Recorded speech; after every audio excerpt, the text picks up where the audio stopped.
Нурлат районында корреспондент пункты 2015 елда ұйыша. Ул Нурлат шәһәре һәм Камал Аръягы тарихы регионал музейы каршында эшләп килә. Заседаниеда там бер кат мин инде мөрәҗәгать иттем бөтен составка корреспондентский пунктның тагын да яхшырак эшләргә дип инде. Күбрәк күрсәтергә шебезне. Нурлат районында нинди эшләр барыла именно менә яшьләрнең воспитание буенча инде. Әлеге теманы үз ишенә алган материаллар республиканың интернет музеенда туплана. Шуңа да районыбызда хәрби патриотик темага үткәрелгән барлык чаралар корпунктның сайтында урын алырга тиеш. Нурлат корпункт сайты адресаның безгә җибәрергә.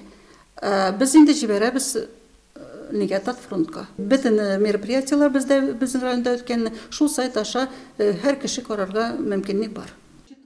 Утырышта быел республикада игълан ителгән иң яхшы корреспондент пункты бәйгесендә җиңеп чыгар өчен эшчәнлекне тагын да активлаштырырга кирәклеге әйтелде.